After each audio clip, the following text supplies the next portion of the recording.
God.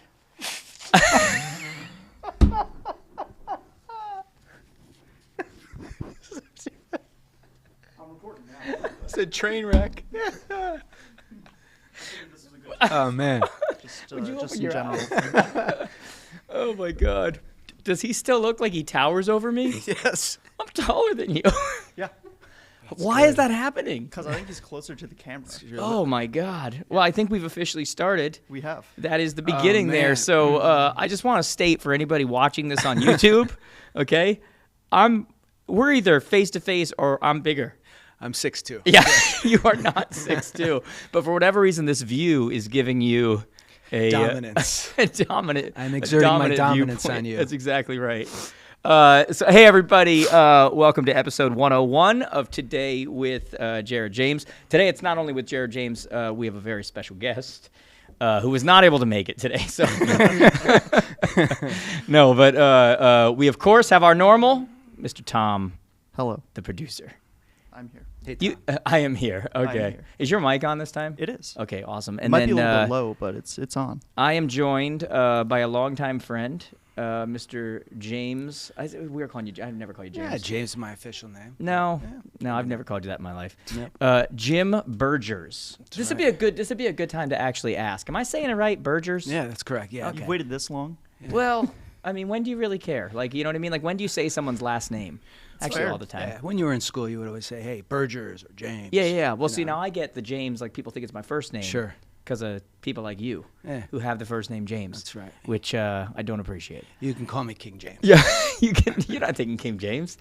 People are like, I didn't think James was a last name. Yeah. I'm like, really? LeBron? Rick?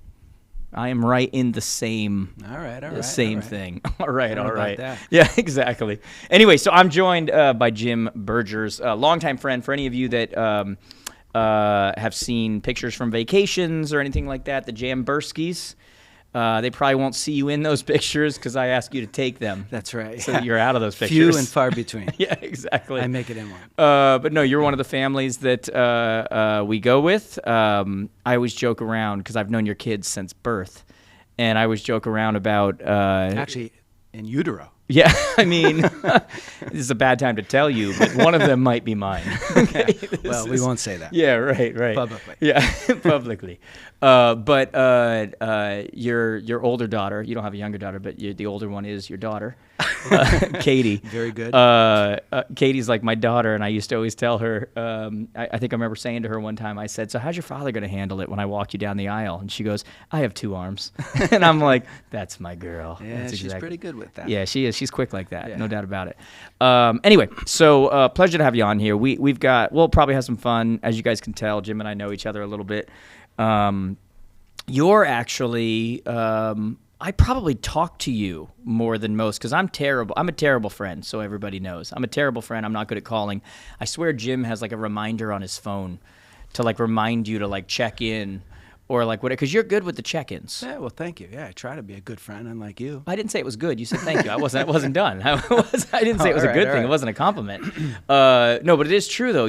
How do you do that, by the way? Because I'll get, as a lot of you know that listen to this, like I travel a lot, I do whatever. You're like pretty like with the check-ins. Hey, just checking in, man. What's going on? Is it like what does that? Is it a thought, or do you actually have like a reminder in your phone? Yeah, no, I think it's just a thought. I mean, throughout the day, if somebody comes into my brain, I try to reach How many out, people do you touch do that base. with? Not many, honestly. Oh, God, I thought you were gonna say like all day long. No. All right. Yeah, not too many, so consider Okay. yourself fortunate. Well, I appreciate that. Thank you. And so we spend a lot of time together. Like I said, we do vacation. We've known each other Sure. for a long, long time. I always say nobody makes me laugh like Jim. I mean, we act like idiots together. Let's be honest. Well- Sometimes I leave like we just left vacation, and I look back and I go, for everybody who's at that vacation with me, if they think that's me, we just literally act like idiots. Well, one of us does. Well, come on, it's not true. No, it's true. We like to have fun. Oh my Like to have God! fun, Yeah, nobody makes me laugh like Jim. But I wanted to bring you on here, not just because of that, but you got a pretty good story that I think people would relate to. You've got. We'll get into it. But you've got a lot of real estate investments. You've got some other investments in Sure. other companies and those kinds of things, and yet you still work full time and do all of that. And so I want to talk a little bit. I want to get into that stuff at some point because I think it's really helpful for people as far as how do they take that next step and get into that. But before I do that, I want to hear a little bit about like childhood. So you've been with your wife Sarah for. Her name is Sarah. Sarah. Okay, I'm not really sure what you're correcting right now. How long have you and Sarah been together? Well, listen, before I get started, I just want to thank you for the opportunity, Oh, boy. For allowing me to mentor you and guide you, throughout your career. this forced mentorship? It's been really good, So Wow. I've seen you start from zero and now be a hero, Jared. Did you just take public credit as being my mentor? Yeah, pretty much. Yeah. Wow. I mean, I've known you for a long time. Well, there's a lot of people who know me for a long time. That's right, yeah. Well, listen, when I see an opportunity, I try to seize it. Wow. So Well, thank you, I just wanted mentor. that on record. Thank you. Can I make direct eye contact? Yes. My mentor? Okay. No, I am looking forward to this. But you guys, okay, so you and your wife. So Yeah. obviously, your wife and I joke around. She calls me her Connecticut brother. Sure. Which, I mean, it should just be brother. But but either way, you guys have been together for a long time. We have actually high school sweethearts. Okay. I was fortunate, to know her actually since middle school, believe it or not. Okay. So we always chuckle, but the story goes she was kind of eyeing me, which I was very appreciative. Makes of. sense. Yeah. Makes sense. Not really, but that's what she tells me. Come on. And I fight it every day, Jim.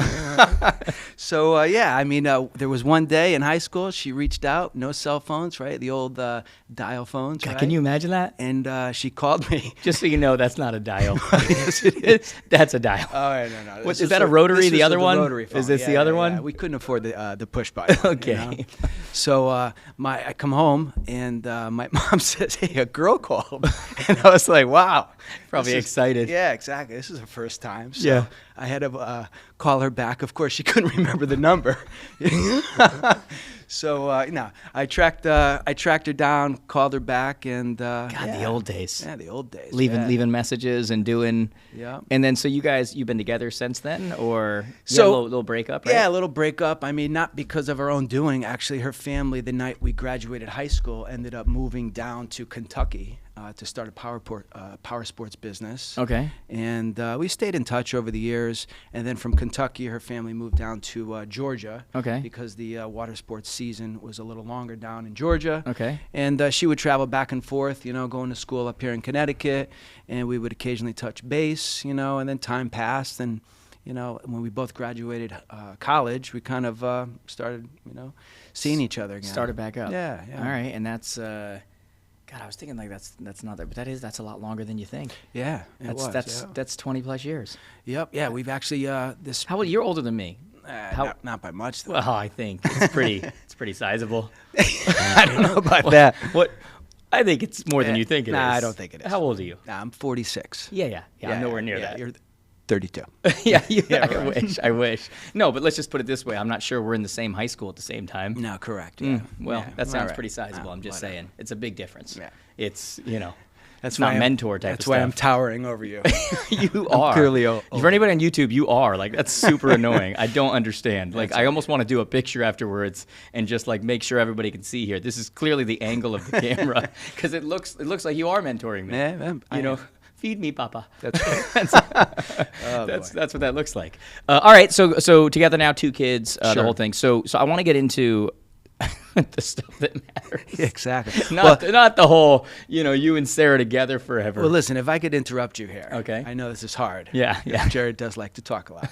But for all those people viewing, I hope there will be viewers at some point. Probably not based on the opening. This is my first podcast. I don't know if you know this. What? Yeah, I'm like a virgin podcaster over here. It shows. I'm sure it does. You know, people go, "Oh my God, I never would have known." Yeah, so everyone right now at the sound of your voice is going, "Oh yeah, I know." Yeah. So before I came onto the podcast, Yeah. I was offered the 100th slot, and then all of a sudden I'm 101. I mean, I don't know what's going on here. We had big news in the industry. I kind of got to talk to the NAR president. I know this is a bait and switch. People know him. That's all I'm saying. All right, you don't all you don't come on your first podcast to get episode 100. All right. That's well, not how it works. I figured being your mentor. Hey, you figured that. Nobody agreed to that. But play your cards right, I might. and maybe we'll look at 400 one day. Okay, all right. good. There's a lot in between. But as a newbie podcaster, Yeah. I don't know, man. You start, I didn't know what to expect. I don't know. Dude, if we I- just chill, man. Yeah, Like this is literally, great. we're gonna talk about cool stuff. We're gonna talk about stuff that actually matters to people. Yep. But like, I mean, like you were asking Sure. me, like, what are we going to talk about? I'm just like, dude, we're just going to have a conversation. I got some things I want to talk to Yeah. you about, but we're going to have fun, be yourself. My biggest fear is that you would come in and not be yourself. No, That you would like, because like we laugh a lot, we're idiots, like we, whatever. And my biggest fear is that you were going to come in and be like, well, indubitably Jared. And, is it Jared? Should I say Mr. James? And Sure. like start acting like that, which is still possible. Yeah, it's possible. But no, this is it, man. Like this is so much different than when you look at Reels or a YouTube short or one of those things where it's a very specific amount of information, right? When you look at a podcast, man, it can go all over the place. It allows people escapism. They listen. There's little nuggets that come in here and there, but it's just kind of like people listen. They're in the car. They're at the gym. They're doing whatever. Like it's just kind of like takes them away from their day for a little bit. Sure. They hear two knuckleheads just laughing about nothing. God, well, I don't know who wants to hear from me. 'Cause, Yeah. Well, no. So far, this is very underwhelming. Well, this first and last podcast, Exactly, everybody. that's All right. So anyway, so we got to that, but let's kind of get to So you guys got married young. Yes. You guys were together young, Yep. obviously. I know that you've been at Lord Chamberlain, the I don't know, I call it old folks home. nursing facility. Nursing facility. Yeah. For how long? Jeez, it'd be 30 years this November. So really since 30 years. Yeah. So wait, since you were a teenager? So yeah, I mean, I started in high school and college. It was like I working in the kitchen, and and then got my administration license, and then started working as an assistant administrator, and then became the administrator like over 20 years ago. Wow. So now you kind of run that joint. Like you kind of. Yeah, these old people, they report to me. Yeah, that's right. They do what they're told. That's right. What was that movie?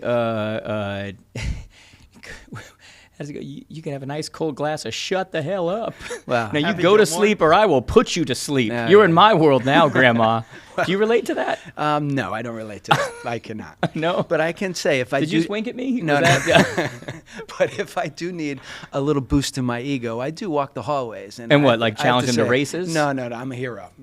I like. Look at Are this. you actually? Oh, They man. think you're like the best looking. Oh man, I get like. Why? Because you could see? Yes, exactly. That's right. Are they? Do Do you ever challenge them to races? No. Physical strength? No. Anything? Nope. Come on. Come on. No, I don't need to, Jared. Okay.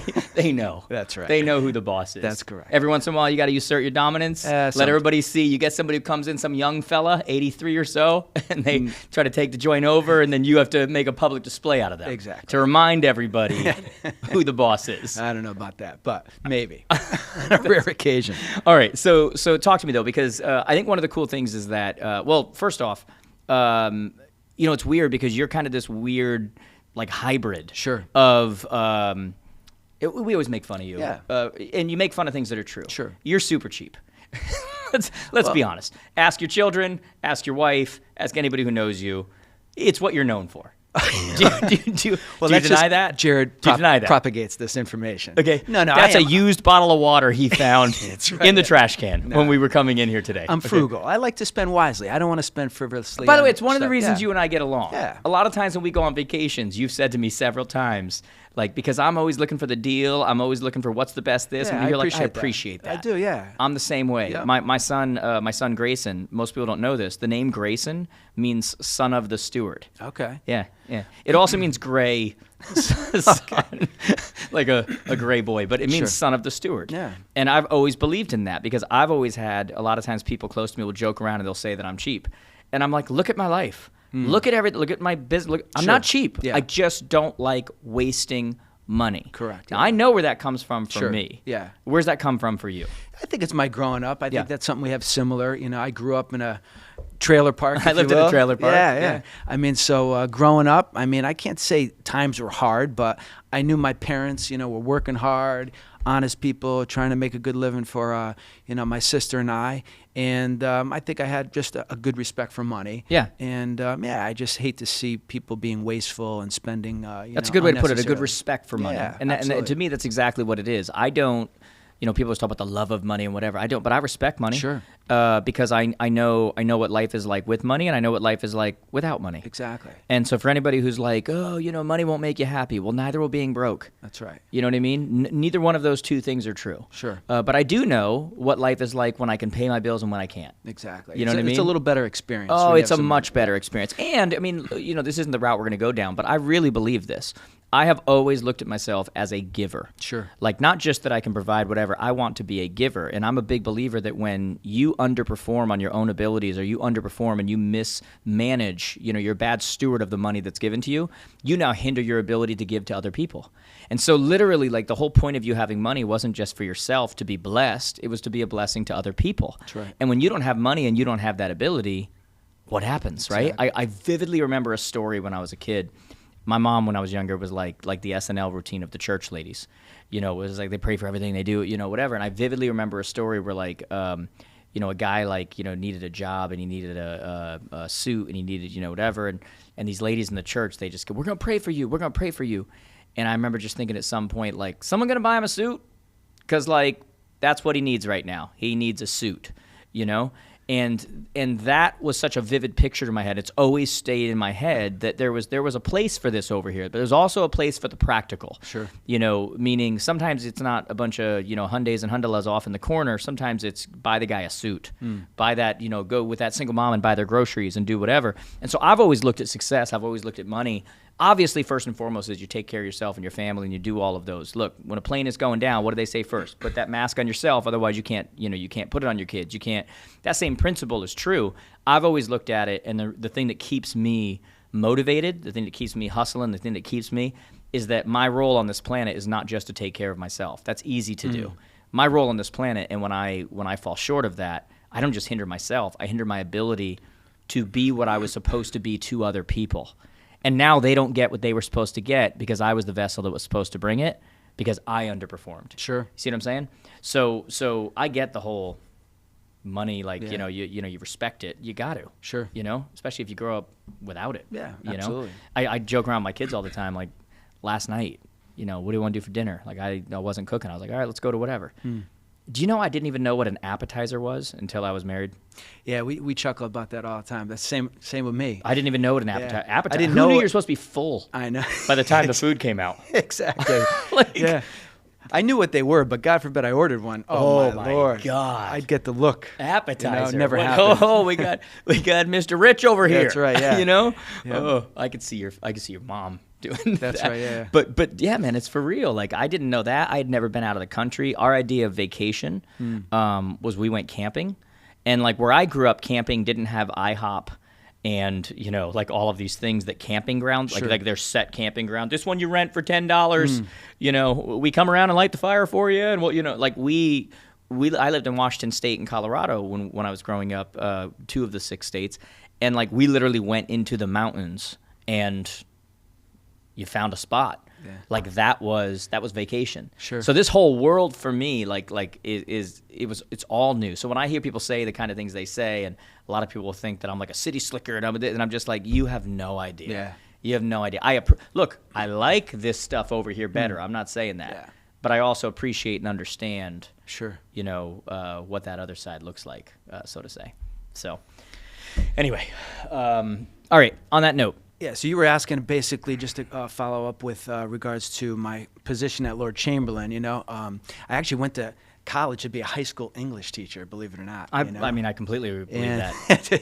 It's a safe job Exactly, where you yeah. get benefits, you Yep. get guaranteed increases. That fits one side of the hybrid that we're sure. going to talk about. Yeah, but never really liked English, but I was challenged by it and kind of an overachiever, so I Still was barely speak it. Yeah, exactly.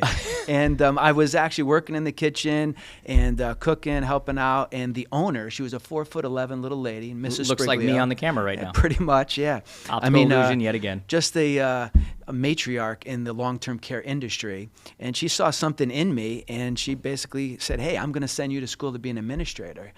So I always tell people sometimes your path is chosen for you, or Right. God will open up a door, and if you're basically courageous and willing enough to step into that particular opening, God will open up pathways for it. So which is you kinda just cool. so you had no direction, and you went to the Direction, first yeah. place someone sent you. Exactly. That's that's what just happened right there. Yeah. But you did. But you were like, okay, let me go give it a shot, Yeah. whatever, and then you just kind of worked your way up That's and did. right. So this is interesting because you did that. Sure.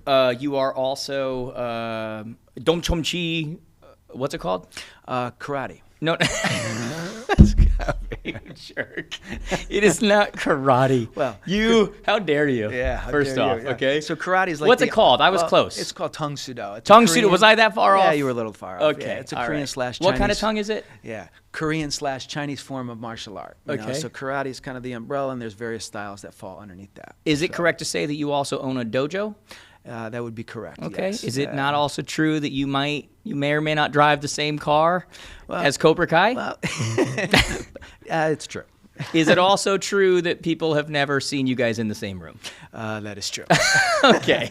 I'm just saying. Yeah. I'm not, Yeah, well, you draw your own conclusions. There you go. But so you are in Tong Chu Tu? Yes, exactly. Yeah. Tung Chu Tu? Tongue sudo. Tung Sudo. Yes. Okay. So you're in Tung Sudo. Yep. You've been in that for many, many years now. Yeah, started when I was 8. Actually, started in Taekwondo. Okay. And the school that I was training in closed. So this is a pattern that you're going to notice Yeah. once they gave you a little management. And Exactly. Yeah, done. Yeah. But I had a good dad, and he actually helped me find another studio. And I ended up meeting my instructor, Charlie Ferraro, and I've been with him ever since. And How long ago was that? Gosh, geez, that was probably, oh man, over 30 years ago. It's amazing. And for anybody to bring it full what's called Circle. Full circle. Here we are 30 years later, and the other day I went to your yellow belt test. It was now you didn't pass the first time, but you're stick to I'm it. still trying. That's right. Yeah, that's exactly right. But you are a black belt. Correct. Many yes. times over. Yeah, I can still correct. take you. Yeah, I can take seventh degree? 8th technically. Are you 8th? But, yeah. So what was that lie you told back I there? just feel bad telling people because you know what? It's sometimes. It's Did you actually lie to Joe and say 7th when you're 8th? The guy took tongue sudo. You know. So you lied to him? I didn't want to insult him. Because he wasn't an 8th degree black I belt? don't know. Listen, This makes no sense, Jim. I just got promoted to 8th Dan. That means you're an 8th degree I'm an black 8th degree belt. black belt, You yes. lied back there is what we're finding out here. Yeah. You told him 7th. Did I? I don't remember. God. I'm willing to fight you and him. All right, Oh my we God. will adjust this. You better be at least an 8th if All you're right, gonna. all right, Okay. My God. All right. So now you have the dojo. Correct. Tung Sudo. Tongue sudo. Tung Sudo. Yeah. That's close. 8th degree black belt. You and your wife have a studio, and what most people don't know is that to get to 8th degree, you actually brought people from your current job and right. fought them. Yeah, that's right. Yeah. Have you ever seen that Seinfeld episode where Kramer is dominating the children, and they're Yes. all like he's undefeated, and then when they go and show up and see he's fighting 5-year-olds. Correct, And he's yeah, like, "We're all the same belt. We're all Yeah. the same." Have you seen that? Yeah, that's a Thursday night for me. Okay, but no. So you're 8th degree now. You've got that going on. So Yeah. let's break it down. Sure. So you go to your job full time. You're running the senior center. Sure. Am I saying it correctly now? Yeah. Senior center. Yep. Is that what you called it? We call it basically, it's a skilled nursing facility. Come on, stop So, that. What'd you same. call it when I was Yeah. talking to you? Did you Yeah. call it a senior center? Wait, what do you call it for real? Not don't go Oh, with a the convalescent technical. home. No, but like what was the thing you called it in the beginning? I don't remember actually. I thought it was like senior or something. skilled senior center. Okay, if I say senior center, is that insulting? No. Okay, so just so everybody understands, so you're running the senior center. You've got your dojo going on. You had, I don't know if you still do it, but you had also bought one out in like Darien or something like that, somewhere out there. Sure. Greenwich. Greenwich. Yeah. Same thing. Yeah.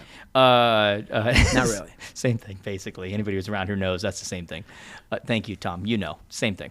And so you got that going on, but now you also invest heavily, not only in real estate, but you actually, it's funny. I was talking to Jeff before this. Jeff runs Kingdom 320. Jeff was like the main trainer for Fortune Builders, which were the people from Flip This House. That's the other family that's on the vacations with us. And he was saying to me, I told him I was doing the podcast with you, and he's like, "Tell us who's going to start coaching with me." He said, and I'm like, I said, I know he loved coming to Dallas and everything. I just said I think he's like worried about the commitment of it, you know. But you're kind of doing you might be doing some coaching training with them for investors and stuff. Walk me through your investment trail. Sure. So not where you are now. Well, let's just get to that. Let's back it up. Let's start here and then back it up. You primarily now are multifamilies. You're commercial. What are you? Yeah, so I started in multifamilies.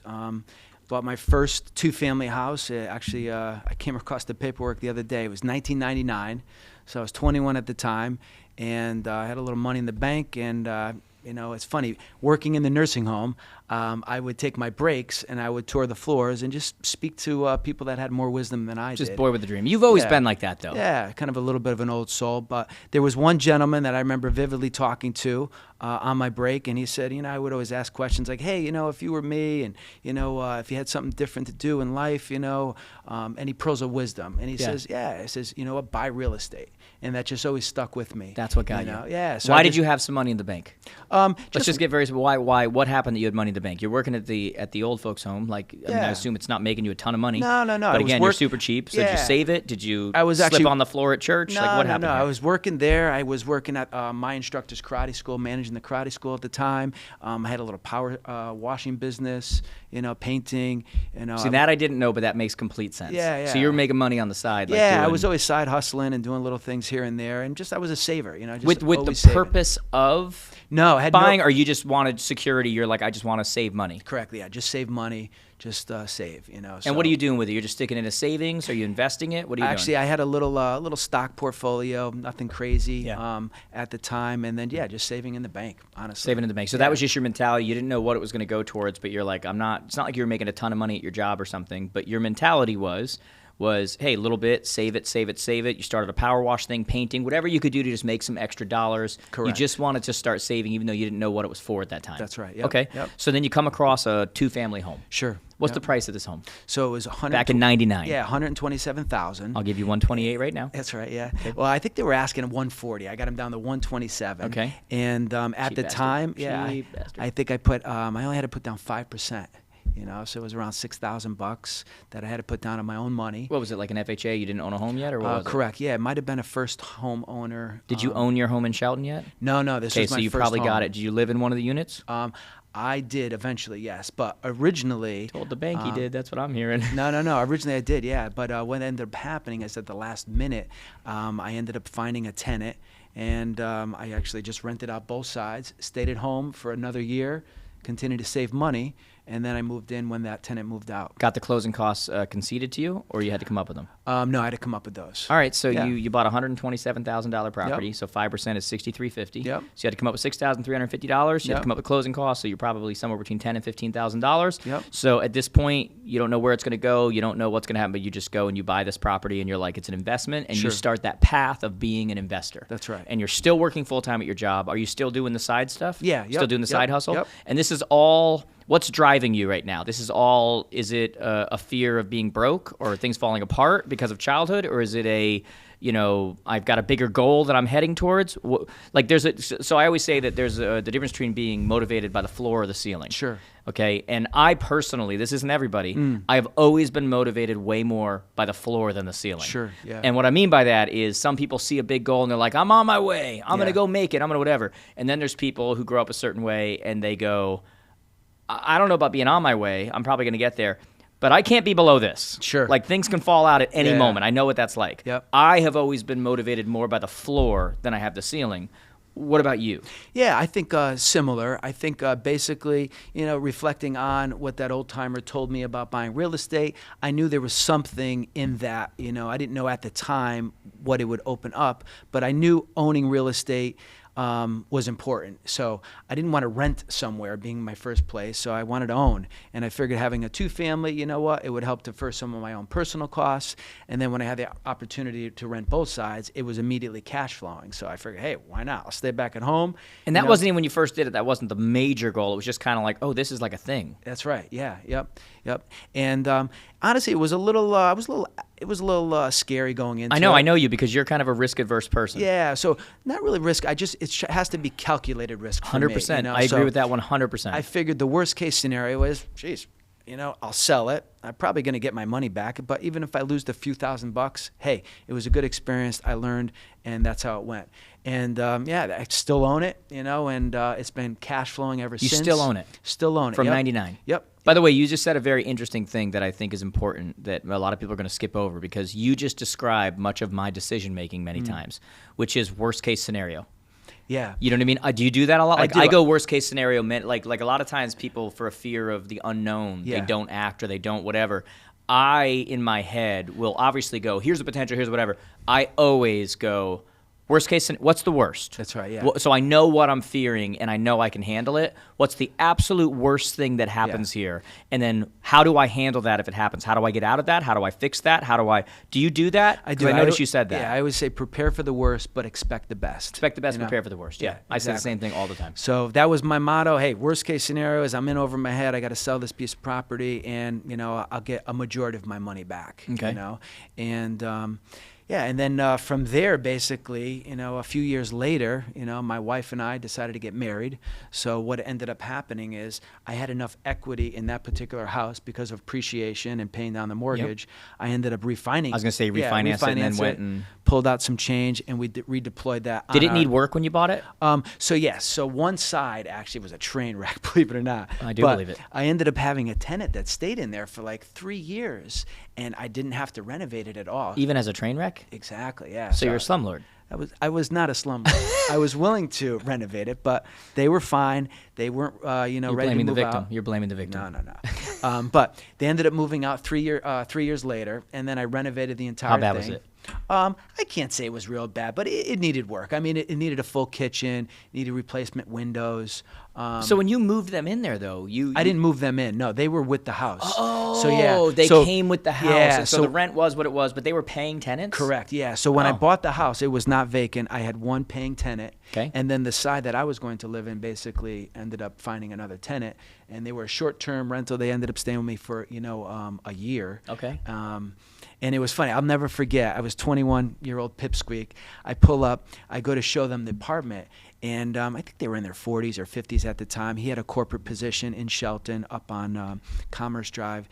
And he's looking at me like, who's this little pipsqueak? Yeah. And he goes, are you the owner? I said, yeah, I'm the owner. Yes, boss, I am. Exactly. Yeah. So I also deliver milk on the side. Yeah. But I just I was talking. I was just giving him the facts, telling him this is the lease, the price, and we struck a deal, and here we go. Did you have any like when you were doing that at the time? What was the stance of? I could see Sarah being for it. Sarah's always kind of trusted you, like as far as like, I mean, she's gonna be tough about it, but like she's always kind of like, okay, Jim's. I think she'd like trust your decision making. Yeah. Based on my conversations with her behind your back, sure. I think she trusts your decision making.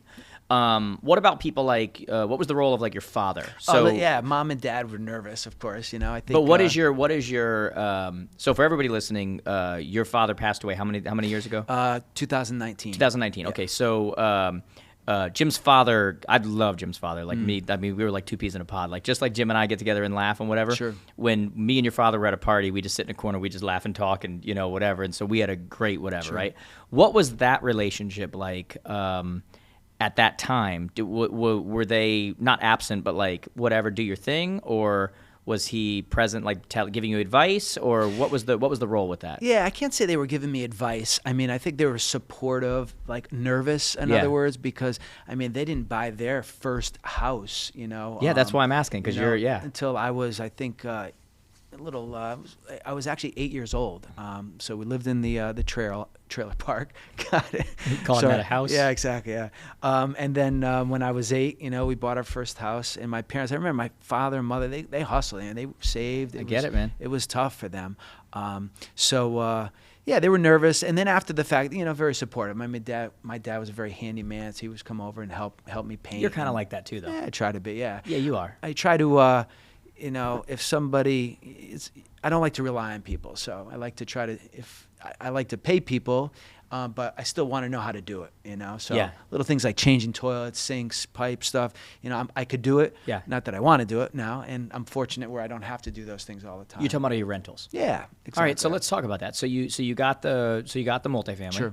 You held on it for how long before you refinanced it and said, let's move to it? And what motivated it? Was you had to pay for a wedding? Was it you were like, let's start branching out and buying more? Like what happened next? So I just had that. And then we kind of, Sarah and I started kind of seeing each other again. And we decided that we were going to get married. And down the road was a 3-family, literally, probably like a couple blocks. And we actually went to school with one of the daughters who lived in that house. Their mom was selling it. I think they were going through a divorce. Yeah. And we approached her and just said, hey, we heard you're, moving out, and would you consider selling your house to us? And she said, oh, yeah, absolutely. So we ended up refinancing Congress, pulled some equity out. We still had some additional savings, and then we bought a 3-family. Okay. And that's where we started, and we had, our first 2 kids there were, born So at this there. point, you still don't have the house you're in now. Correct, yeah. Okay, Yep, so now you have yep. the 2-family, you have the 3-family. So Yep. now you've got what they call 5 doors. That's right, yeah. You're living in one of the doors? Yep. So you got 4 doors paying rent. Correct. Okay. Bring me through the process. Like, do you buy more? Are those the only ones you have? Those are the only ones I have. I'm talking about moving forward now. Yeah, correct. Okay. Yep. So we're living in the 3-family and continuing to save, and we just realized, hey, listen, we don't want our kids living in a 3-family our whole life. We Yep. want a little bit of a yard, So we had a particular section in town that we always thought we would look. Right. And one day, I'll never forget, we were driving home from church, and there was actually an open house sign on our road, and Sarah and I said, whoop, so we went in there. Quiet neighborhood. You're talking about the house you're at now. Exactly. Yeah. So we toured it, and we kind of just felt, hey, this could be home, and we put an offer in, and here we are. So now you rent out the other. So now you've got 5 doors you're renting. That's right. What's the next process? What's the next thing? So now you own your home. Yep. And you've got 5 doors. Correct. Okay. And you're like, that's good, or you're like, how can we get more? Yeah. So I was always, saving, looking at how we could we acquire more, and then the next particular property that we found was a 2-family in town. All of our properties, for the most part, in Yeah, you were Shelton. always looking. In the beginning, you were just. We'll get to this, but in the beginning, you were just doing multifamilies in town, like that was your. Correct. Okay. Yeah. So we found a 2-family. Numbers worked. It positively cash flowed, and so we purchased that one. And then literally a year later, another 2-family in town opened up. We have a little boat in our marina. We were all shocked when you got a I know, boat. I We know. were all shocked when you got a boat. I know. That was a I'm cheap. shocker. I mean, when I say shocker, and by the way, we all thank you, because the only thing better than having a boat is having a friend with a boat. I know. And you're that guy. I know. Well, I I put that towards entertainment fund. I mean, and it is. I mean, if anybody heard the music that comes from that boat that your children play, I know. Holy! I mean, it's impressive their knowledge of the '90s. They and 80s. You can't forget the 80s. Well, yeah, a little bit. It's a lot of '90s rap, all right, but all right. but either okay. So let's bring this full circle. Huh? Sure. Um, So the gentleman down the marina actually had a house with a partner, and he approached me because he knew I had a couple houses in town, and he said, hey, I got this 2-family. Honestly, the numbers aren't working. I can't make it work. I don't have the time, and would you like to consider buying it? So I took a look at it, and the numbers were great. It worked out well. And I ended up acquiring that one too. So how many forget about commercial spots, forget about whatever. How many multifamilies do you own now? So multifamilies in town. Not in town, just forget it, like just multifamilies. Not including, like I said, not commercial, not things that you're a part of a fund or you're doing whatever. Like Okay. just multifamilies that you've purchased. Like how many multifamilies do you have? We have a total of 8. Okay, and then how many doors is that? So those doors, I think it's around 15. Okay, Yeah. all right. Yep. And those are you have a property management company? So you're doing it? Yeah. What? So I manage all those. I was gonna say, because I feel like you still are taking calls Yeah, and stuff. yeah. This is the cheap side, guys. Just No, so no. you know. Listen, I've been fortunate. The houses that we bought, they were, good quality homes. I Yeah. mean, we joked a little bit You're about not a slumlord. No, Yeah. you've got places that are staying together. You keep them well. You're good to your tenants. Like Exactly. And I'm fortunate. I got a lot of long-standing tenants that have been with me for a while, and so not a lot of headaches. Yeah, on okay. a rare occasion. Yeah, when it comes up, because I've Sure. seen you have to. You've been together, and you're like, I got to go run over whatever. I Yeah. just came from blank, or I Yeah. just whatever. How do you handle things like the lawn care and the that kind of stuff? So yeah, originally I used to, if I had a tenant that was responsible, I'd give them a little discount on the, on the rent, and they would do it. But I just found over the course of time, they take kind of a little advantage. Yeah. They're taking the Like, discount. I don't need it mowed right now. I'm Yeah, good. Yeah, exactly. So the place would become a little unsightly. I used to do the same thing with snow removal, Yeah. and then I just realized, with the liability if somebody slips, trips, and falls. Please tell me So- you hire someone to do these lawns. Yeah, we do. You're not yeah. doing them yourself. No. I was going to Not say, now. Jim. Yeah. I might have my son do them this year. This though. is an intervention. And by the way, you think he's kidding. You probably will try to have your son do Yeah, them. that's where Sarah actually brought a little reasoning, because if there was a snowstorm, it was miserable. I'd be dude, I running remember. around, Yeah, like I you know, remember. salting, and then they melt, and then they freeze again. Yeah, so we outsourced that. Fine. Yeah, this is an intervention, Jim. Exactly. No, we did that a few years ago. We're good. All right. So you've got those properties. So they're all generating revenue. You hold on to them. Like, what is your thought process on those? Like, have you sold any? So no, actually, Like none of the ones you purchased, you've sold. correct. Yeah, Even just through buy- this last market. Yep. Just buy and hold. Yeah, I always listen. I have I go back and forth. Should I sell? Should I not sell? I feel like we had a conversation a couple years ago about one that you were thinking of selling. Yeah. I always think about it, but then again, I just figure just slow and steady. And is it because they're all bringing positive cash flow? So you're like, I don't need the money. They're bringing me money. Whatever. Yeah, I always think like, listen, what can I do? Yeah, I could roll it up, maybe to some more commercial properties. That's always been kind of maybe the thought process. That's where I was going to go next. Yeah, I have a couple friends, in a local town, and they bought and they held on and they sold them, right during COVID. Yeah. And listen, they did very well, but you know what? What did they do with the money? They got taxed to death. They invested in gold. They put it in the stock market, and they're like, whoa, what is going on now? And you know what? They kind of are kicking themselves a little bit because they don't have that cash flow coming in. And, he did well. Yeah. But I think he recognized he probably should have, held on to that. For you in your hierarchy of value here, like the cash flow to you is worth more than cashing them out and doing like going and buying like a larger commercial or something like that. Or maybe you have refinanced some of them and went after something else. I don't know. We'll get into that. Yeah. But like for you, the cash flow is king. Correct, yeah. Okay. Right now. Have you with any of those? Are the multifamilies it? Or is that what you have? Or have you gone into the commercial space? I mean, technically, 4-family above is a commercial. But I mean, like, have you gone into the actual commercial space? Yes, yeah. Like about 5 years ago, I was fortunate. We bought our first commercial property right in town, and it's got 14 apartment buildings on top. It's got some light, professional spaces, and then it has 3 retail centers. So you've got rental up top, you've got retail, you've got And how did you go about doing? Again, we don't need to get like very personal into your finances, whatever, but just for the people who are listening, because people say, well, how do I make that next step? Sure. How did you go about financing that? Did you refinance some of the properties you had? Did you just save over time and do whatever? Did you what was your So for me personally, I'm not the sole owner, and I'm a co-owner in the commercial piece. And it was my first $1 million deal, whatever. I found this person in town. I was referred to him, and he owns a local accounting firm in Shelton. Thanks for letting me know, by the way. Yeah. You're no friend of mine. I know, no friend of yours. Yeah. And he said to me, he goes, hey, listen, if you ever find a deal, and you think it has value, bring it to me. We'll see if we can, make it happen. And we could take it down. So there was a local, famous building in town, and it happened to go for sale. So I ran some numbers. It was a Hooters. Yeah, no. By famous, he means he frequented this place. No. Yes. And I presented it to him. He said, hey, it's got some value. Let's take a tour. So he toured it with me, with the realtor. And what'd you just call it? The Realtor. Realtor. Realtor. For everybody listening, I'm catching him there calling it Realtor. No, it's Realtor. I thought we talked about this. Nope, I talked to you. No, I talked to you. No, you don't correct me. So yeah, and then so what I did personally, probably about maybe 6-7 months prior to that, I ended up taking my multifamily portfolio in town, and I basically combined it into a commercial blanket mortgage. Okay. With a local town. So what I did is I refinanced With it. what do you mean, a local bank? Yeah, local bank Okay. in town. I refinanced that, and I was able to pull out, Explain to everybody what that means. So basically what you did was that you took, you turned your properties into a portfolio of properties, correct? Yeah. And then you found a local bank who was willing to refinance, put one loan Correct. on all of those. That's right. And now... So yeah, I used to have all of the properties in my own personal name, and you know what?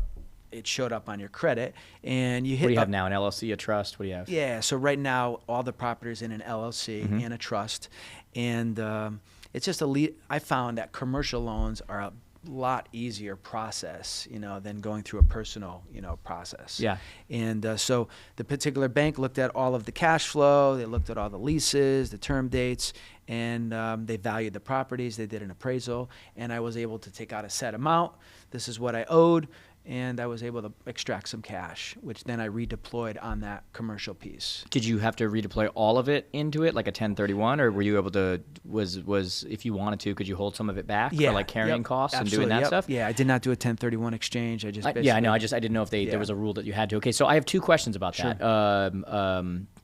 number one, go into for a second here a little bit more on the idea of the structure of an LLC and a trust. Sure. If you're able that's to. fine, If you're not able to, that's fine. But like, just give me like a little wink, say move on. But on that and why you do it that way. Sure. And then my second question is a two-parter is, since they're now blanketed in a loan, what happens if you want to sell one of them? So yeah, in the actual mortgage agreement, there actually is language in there. So if I decided to sell a particular piece or parcel, they each have percentage values Gotcha. based on. So there is the opportunity to sell that. So it's not like a typical loan where like that loan is now closed out. A percentage of that loan would be closed out, but then that blanket mortgage would continue. Correct. Okay, Yes. that's interesting because I don't Yeah. think a lot of people listening even Sure. understand that there's a such thing as a blanket Yeah. loan. Yep. Is that a normal thing overall, or is that a local bank thing where they were just like, No, I think it's a pretty popular thing in today's commercial craziness a little bit. Yeah. I think banks are a little less inclined to do stuff like that. So I found you have a little more success working with local banks in town. did you have to put more down, or did they just take the equity, or did they take the appraisal and say, no, there's plenty of equity here, this is fine? Correct. Yeah, 80% loan to value. So Awesome. So yeah. as long as that was there with the value compared to what you owed on your properties, you were Correct. completely fine. That's right. Yeah. And then the second part of that question you had already answered, which was the the first part we didn't answer yet, which is explain for. I understand this stuff. Sure. This is. I was gonna say this is our world, but like this is my world, and you do this stuff Yeah. too. It's your world too, but like.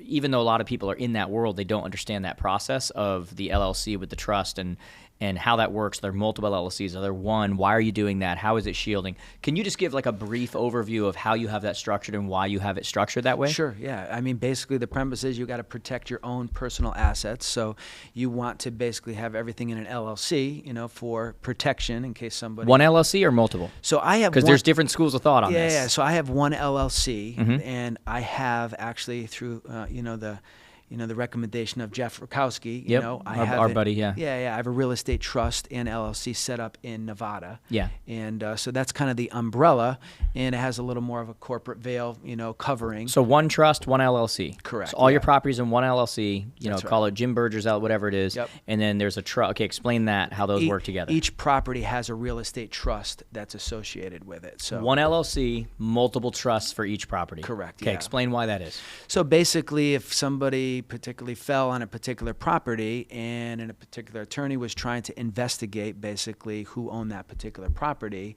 they would end up discovering that it was created in Nevada.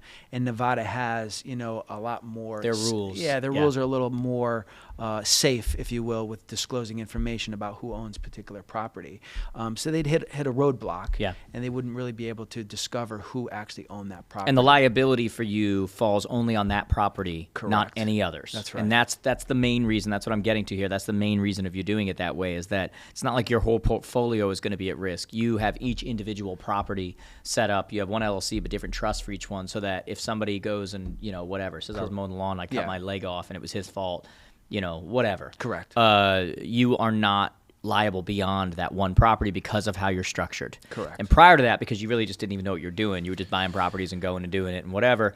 And, doing the right thing, meaning doing a good thing, taking a chance investing, but doing the wrong thing in the sense that you were structured in a way that puts you at liability. That's right. Which is unfortunate in our country that that's the case. The more you grow, the more things you do, you just put yourself at more liability to, Yeah. for people to come after you. But it's just the truth. Yeah. Whether you like it or not, it's just the truth. Yeah, and it's kind of the natural progression. Most people focus, I find out, I got to make sure I set this up right, I set this up right, and they never take any action.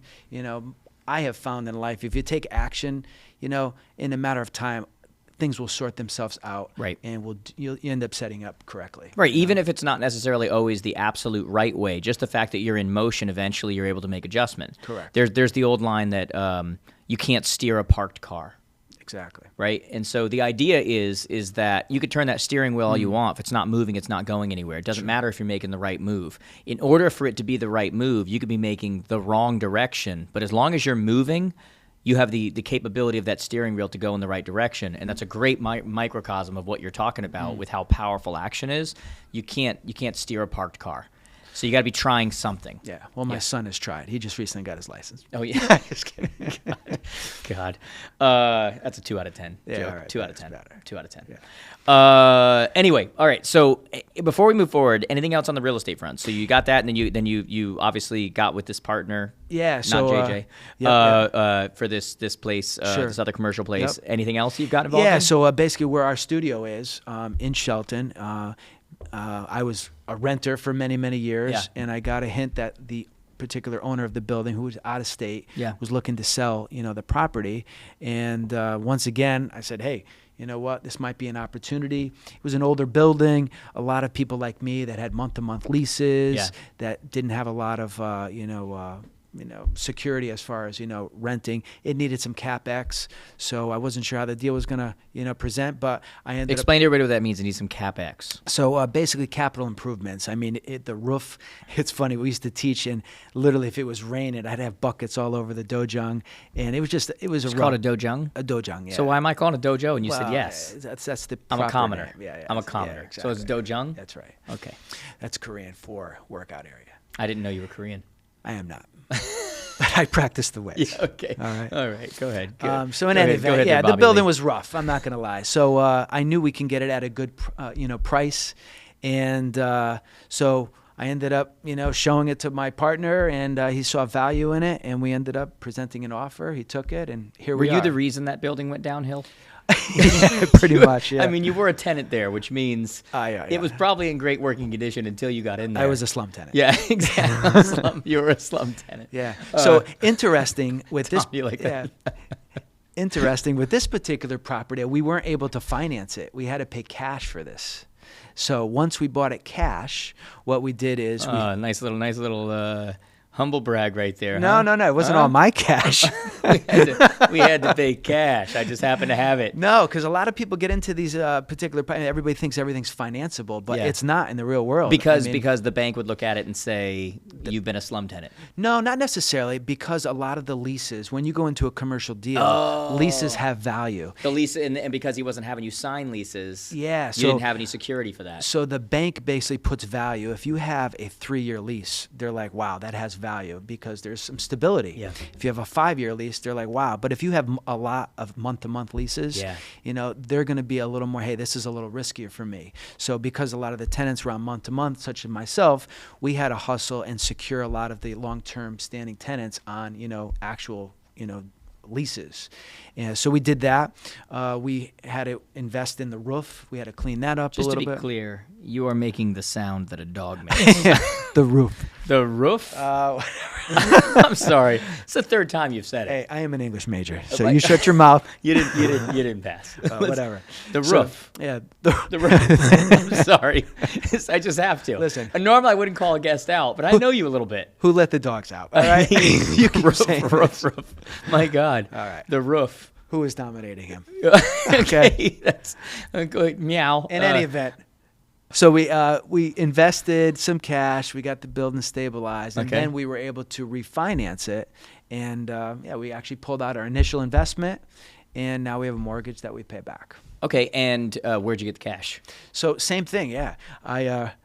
I stole it from you. That's right. You don't bring me in for the investments, Exactly. but when you need the cash. Yeah. Yeah. I take my family on cheap vacations. That's very true. Oh man, no, just savings and refinancing. I can't remember where exactly, but You don't remember where you? Oh wow, that's called "I'm on it" podcast. People no, might no, hear, no, and I don't no. want to say. No, listen, I think What's going yeah, it on? must have been refined. Well, I could tell you actually. You look for like pearls of wisdom, right? Okay. So one other Believe me, I've been searching. Yeah. One other pearl of wisdom that actually I learned, many, many years ago is with my own personal residence. And then I was fortunate enough, a lot of banks will not do this anymore, but I was fortunate enough to get a home equity line of credit, believe it or not, on, that my first 2 family. Yeah. So I had a mortgage and then I had a home equity line of credit. Okay. And what I learned is that home equity lines of credit are based on average daily interest rates. Yeah, they change. Yeah. Not on a fixed interest rate. So what I would do is, hey, I had $50,000, so I would borrow $50,000, let's say, just as an example, and I would drive all of my positive cash flow income towards paying that debt down. So if on the first day of the month, it was 50,000. By the end of the month, it might have been down to 40,000. Yeah. So I recognized that was a tool that I could use to deploy, capital. So it was just like having like a built-in little capital for you that it worked. Yep, Okay, that makes sense. So I was able to leverage that a little bit. All right. Hey guys, you're watching this episode. This episode is brought to you first off by my company, Jared James Enterprises, or I like to call it just Jared James. I don't like to say the enterprises. But look, guys, we do coaching and training and speaking and all these other kind of things to make you better. And it's funny because I've talked about for years the idea that we're in a pros versus amateurs market, and we're seeing that more than ever right now with hundreds of thousands of agents leaving the business, and so many that have such good intentions, but they're not sure how to really get there, right? Have you ever had a disconnect between what you intended to do and then what your actions actually were every day? And that's why you need a coach, right? I've been watching the news lately, especially sports news, and I'm watching, major coaches getting fired. But the one thing I know for sure is they're going to rehire someone, because the last thing they're going to do is have a group of professionals and not have a coach, because they won't perform at the same level, right? And we are no different. If you're watching this and you don't have a coach, I promise you're underperforming. So make sure you check out jaredjamestoday.com. Get yourself a coach. If you're a brokerage, let's get you into brokerage ride training for the whole office. Very affordable. We get them training they need to be a pro and not an amateur, boost their performance, boost their confidence, boost all of it. We can do all of that for you. Second place here, we're also brought to you by another one of my companies called Cleared and Closed. Again, being a pro, you're going to hear this over and over again. You need a transaction coordinator. And so we took this very serious. We believe in it so much that we're offering you a free transaction. So literally you can come in, use one of our transaction coordinators for a free transaction. They'll do a custom workflow with you, all of it. And if you don't like them, there's no contract. So go to clearedandclosed.com, clearedandclosed.com, and give the experience that your consumers want, that they want to tell somebody else about, okay? And you do that not by doing everything yourself. You do that by running an organization, by running a business, not running around, and that starts the number one hire in every real estate business, whether you're day one or day 20,001, because there's no risk. You only pay if you actually close the file, is a transaction coordinator. So check them out, guys. They're amazing, okay? Do a consult. It'll be worth it. And last but not least, we are brought to you by another one of my companies, First Up, F-Y-R-S-T, firstup.com. If you're a broker and you're watching this, if you're an agent, tell your broker to get on firstup.com. I did something the other day online, and we talked about the difference between spending money, cutting spending, and going all in on investments, because investments bring returns. And there's a difference between checking boxes and buying tech tools so that you can sound good to the agents and having stuff that actually brings you a return.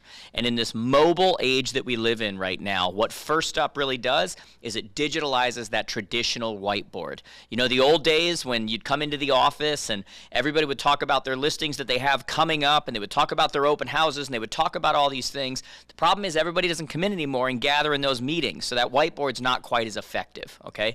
And so what we've done is we've taken that traditional whiteboard setup and we've digitized it. And so all of those listings that your brokerage has that are between the time of when they get signed to a listing agreement and they actually hit the MLS, you're allowed to promote those within your brokerage. That's completely compliant, completely allowed. And so what we did was we said, get rid of all the confusing Facebook groups and all the group text messages and everything that all your agents aren't paying attention to.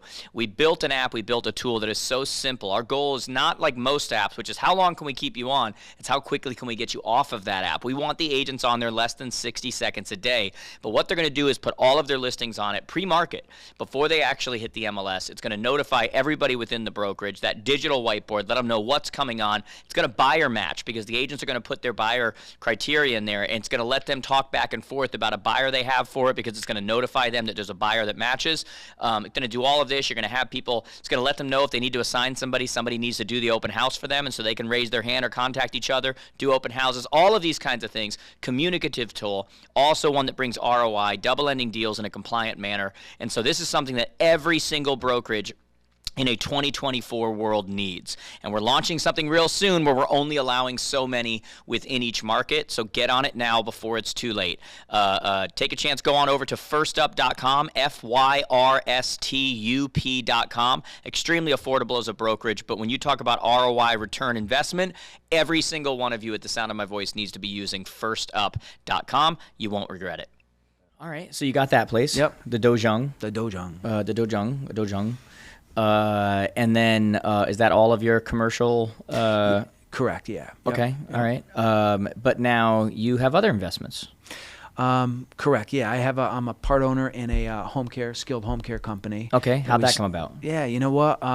So being in long-term care, for many years, I recognized that, listen, nobody generally wants to be in a skilled nursing facility. Right. So, we do short-term rehab and we also do long-term, so if somebody can't provide care for themselves at home, this is their residence. But we get a lot of younger people, in their 40s and their 50s that come in with knees, hips, spinal injuries, and we'll perform rehab for 2-3 weeks with our physical therapists, our occupational therapists, our nurses. And, what we recognized is that people now want to get rehab at home. Yeah. So with home care, it's become a popular thing. It's a very big thing Yeah. right now. But how did you get involved in it, though? So I just saw a trend, and I started hunting and networking, and I found a person that basically had a rehab company. He actually hired therapists to go and contract with nursing homes. Okay. So he had an agency, if you will, for rehab therapists. So a lot of people Almost like a temp agency. I was gonna say like a temp. Yeah. I was literally gonna say like Yeah, a temp yeah. agency. So he but was for- he's a physical therapist by training, and he would contract with convalescent homes, and he would provide our rehab services. And so he always wanted to get into the home care setting. So he recognized the trend too. So we kind of sat down over a cup of coffee, brainstormed a little bit, and we just. But you cold reached out to him? So I don't exactly remember how we met. You have a lot of things you don't remember. Yeah, I don't. I mean, it was networking, and I was introduced to him. I called him up, set up a coffee meeting. You've always kind of been like that. Yeah. When we go places. Yeah, I don't mind you talking to people. Get all and- butt hurt when we go out to what's it called, Hibachi, in your town, and yet Bo comes over to JJ. Yeah, don't talk about Bo. It's just the truth, okay? But everywhere we go, that's that guy, that's whatever. Like is that your nature, or is that just like you are thinking of networking and opportunities? Yeah, listen, I'm a firm believer that if you have a particular vision, or if you have a particular thought, I believe, people will be put in your path, and sometimes those people put in your path to bless you, and then sometimes they're put in your path to put you in a world of hurt. Yeah. And it's our job as good stewards to filter those out. But yeah, this particular guy was a good guy. Kind of got a good feel for him, and took a shot, honestly. So you give yourself the opportunity, though, to basically like meet people, and you never know who's going to be somebody that you're either friends with, or that they're going to end up doing something with you, or they're going to end up. You just like to give yourself that opportunity. Correct. Every single place you go into, it's Yeah. not. See, like, and by the way, now I like that is when we talk about mentor mentee. Jim is not my mentor. To be clear again. But that is something I can learn from, Yeah. because I am like a natural Sure. like extrovert, Yeah. introvert, natural introvert, stay away, don't like crowds, don't like whatever. Sure. Like I'm thinking about, I got an event I'm going to right now, and Yeah. I'm dreading like going into like the what do you call it? The check-in. Sure. What's it called? Where the check-in's at? What's that room called? The lobby? Yeah, the lobby. Okay, yeah. Professional speaker, everybody. Yeah, it's called the roof. Yeah, the roof. Yeah, there you go.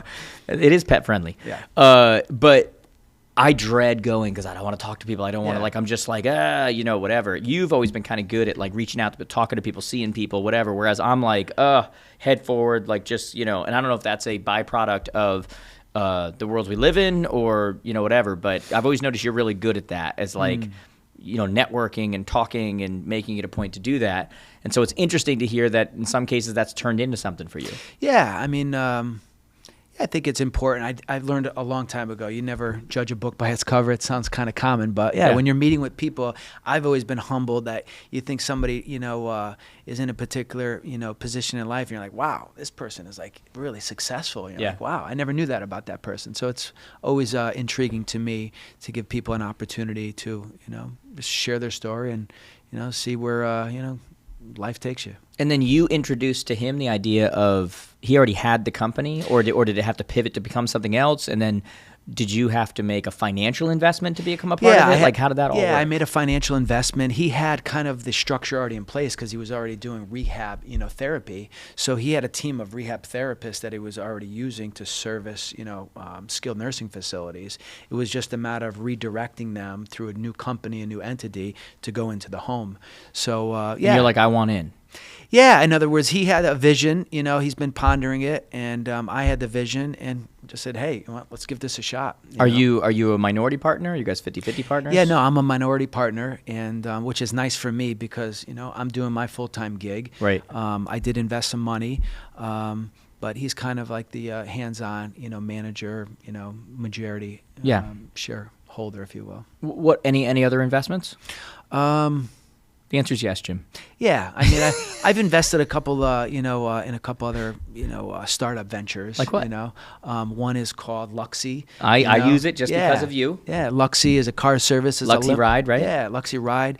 The premise was the gentleman who started it, believe it or not, owned a waste management company. Yeah. And he identified, early in the business that, when you're disposing of waste, when you come back, your truck is empty. By the way, now I feel bad I said that I'm using them to drop me off at the airport because now you are describing me as disposing of waste. Yes, exactly. Yeah.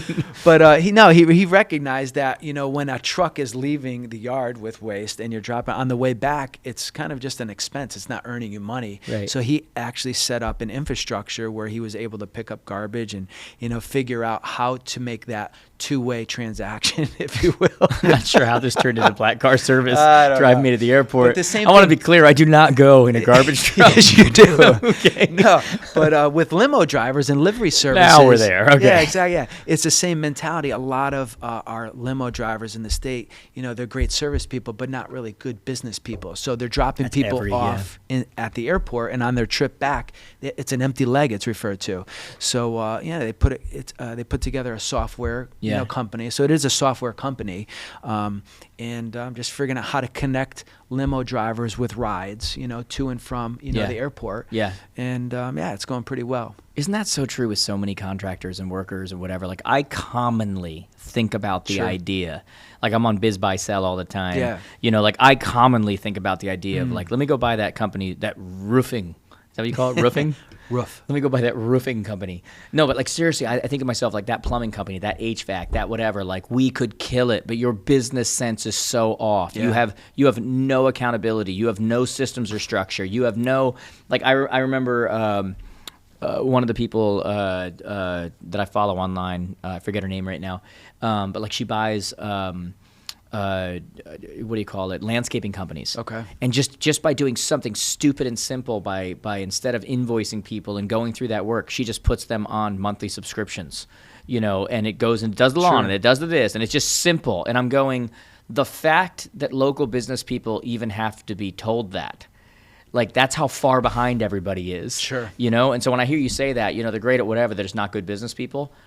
I feel like there's so much opportunity in local markets for people. Like I look at it all the time and go, I could kill it with that.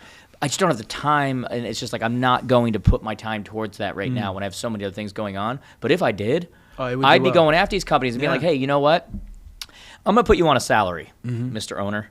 You're still going to, whatever. But like, one of your main fears right now is, do you have enough revenue? During this time of the year, you're broke because during this time of the year when you kill it, you go to the casino afterwards and you go crazy and you're terrible. I'm going to put you on a salary where every week you're going to get this and whatever. And I'm going to take over the systems, processes. We're going to do the hiring. We're going to do the whatever.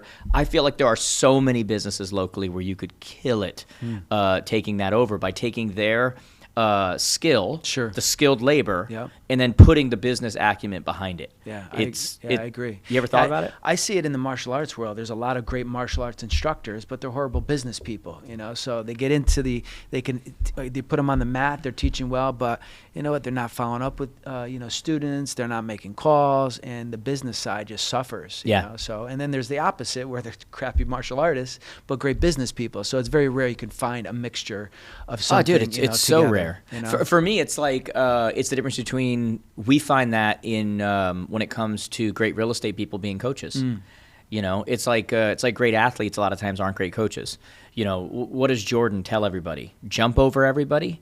You know what I mean? Where a lot of times you find the people who weren't fantastic at it are actually the people who are great at fundamentals.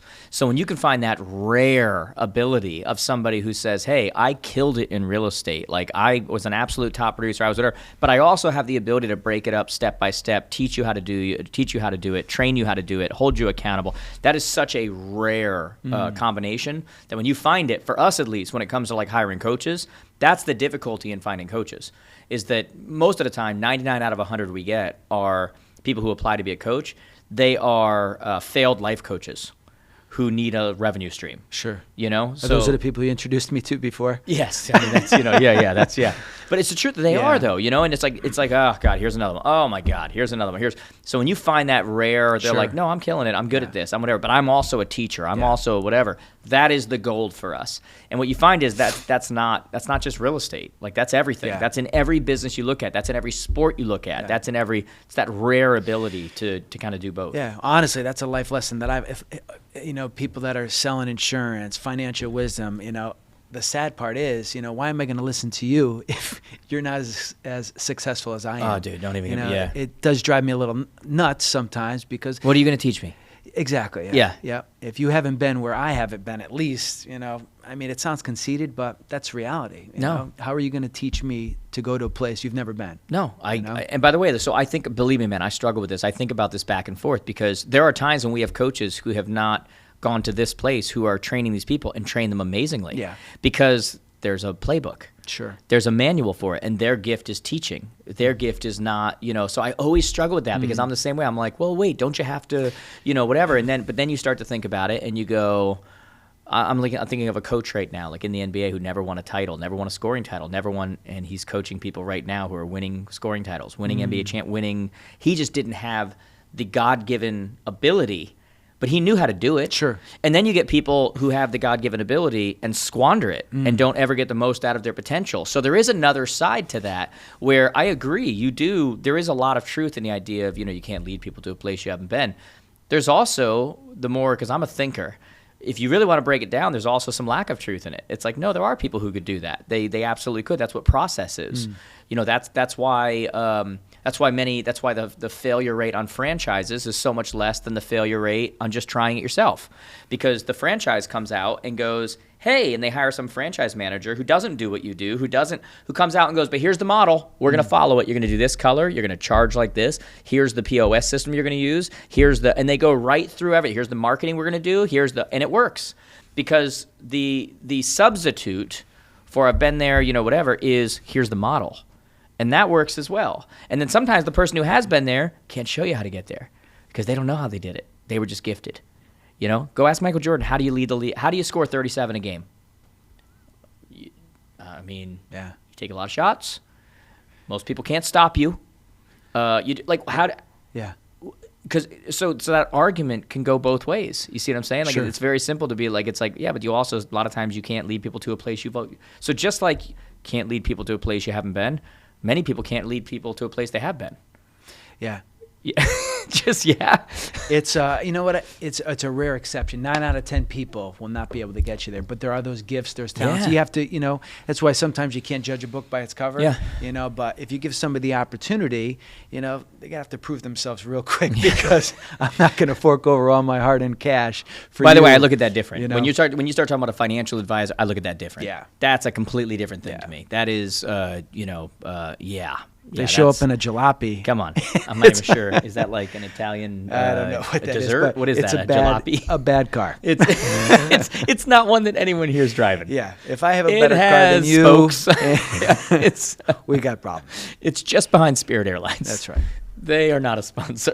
I think I can. Yeah, exactly. That's exactly right. But anyway, the point is, yeah, I get it, man. I get it. Like you want to have somebody who's been there, done that, yeah, completely. What's next for you? So I would like to, acquire more commercial pieces of property, honestly. Are you looking now?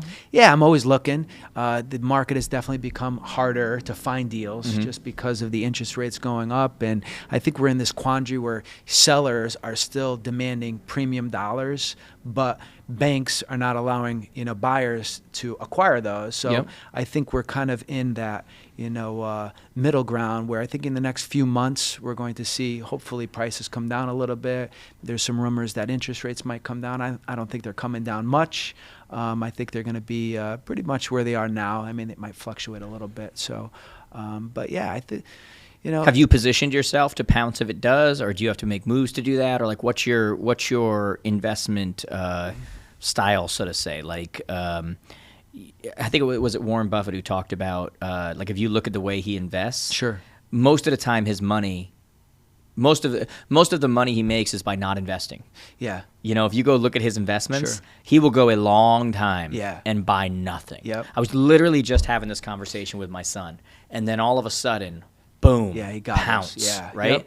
Like I just had this with some, I do varied things, right? You could Yep. real estate, whatever, but like stocks as well. I just Sure. have kind of like a fun. Yeah. I don't gamble, so that's my gambling. There It's you just go. fun. I have a little account with a little bit of money in it, and I've got some stocks I watch, and I know I've watched them for years now, and I know what they do. I've told you before. Yeah, yeah. I know where they fluctuate. You know their and I pattern. know exactly where they go down, and I know exactly where they go back to. Sure. And I will sit there, and like my son has gotten really into this now, right? And we've got a custodial account, and he's investing now, and you know, and he just wants to buy. He's about the Sure. buy, and because he wants to make money. And I'm like, I agree with your wanting to make money, but sometimes the way you make money is by doing nothing.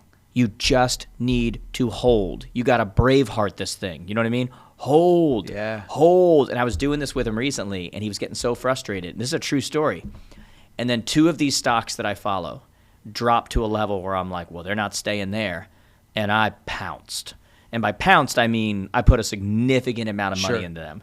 And I wrote him, and I texted him during the day. I wrote him like he's my, you know, like this is a love letter, you know. My dearest son.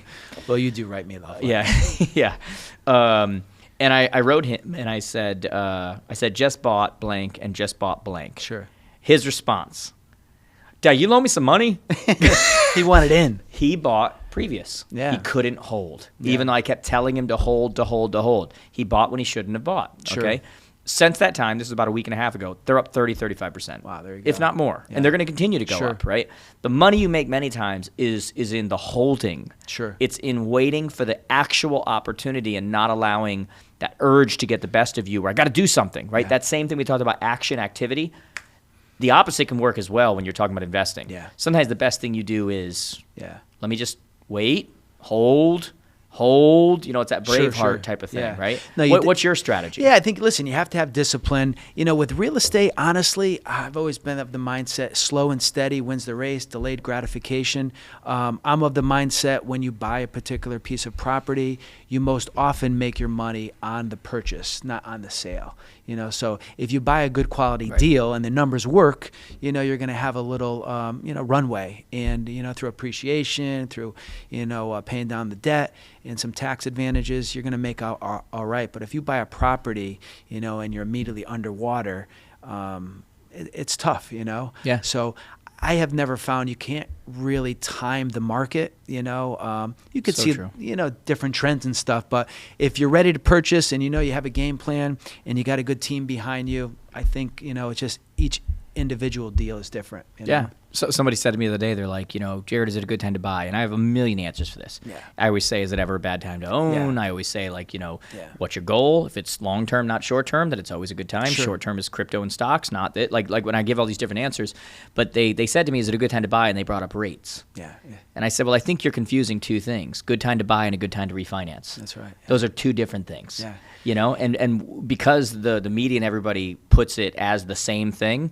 they're not the same thing. Just because they happen at the same time doesn't mean they're the same thing, right? Exactly, yeah. And so good time to buy, good time to refinance are 2 completely different things. Here's what I know for sure. If you don't buy right now, you're going to wish in a few years that you had bought several. Because you could always refinance that. When it becomes a good time to refinance, most of the time it's not a good time to buy. Like, it's like those things flip back and forth. And so you have to decide, am I an investor, am I a buyer, or am I a waiter? Do I wait for the perfect storm? If you wait for the perfect storm, this is not what we're talking about. Buying and refinancing are 2 different things. Is it a good time to buy? Sure. The rate has nothing to do with that. That rate can change over time. That rate can be refinanced. But I do know that when you start to look towards the future, if I don't buy now, God knows I'd look back 5-10 years from now and say, I wish I bought 14 of those. That's exactly right. Actually, that first 2-family I bought, I'll never forget, my interest rate was 7.5%. Yeah. And I mean, at the time, I thought that was a good rate. And Yeah. then, as you know, interest rates plummeted. But Yeah. right now, that's, you know, where it is right now, you know. So nobody, I don't think, can ever completely time the market, especially with their personal home. I always tell families, you know what, when you're ready to buy your personal home, you have to buy based on your family's needs. Yeah. You know, if you keep waiting for that market to come down or go up, Yeah. you're going to be sitting on the sidelines. It's never going to work, you know? Dude, I just had this conversation with someone about Apple stock. So Apple yesterday, the government came after them for antitrust, for antitrust lawsuit, and their stock dropped by over $7. Yeah. And I was talking to a friend, and I was like, "Well, you gonna buy now? Because that's whatever." And he's like, "I don't know. He's been talking about doing it for a while." And I'm like, "So what exactly are you waiting for?" Sure. So you thought it was too high here. Yeah. Okay. So then it drops. And you're like, well, no, that's not drop enough. So let's go to another scenario. If it affected their stock so much it dropped by $60 today, would you want to buy it then? Or would you say, shoot, this thing's falling apart? And he's like, well, it's falling apart. And I'm like, well, then what situation makes you a buyer?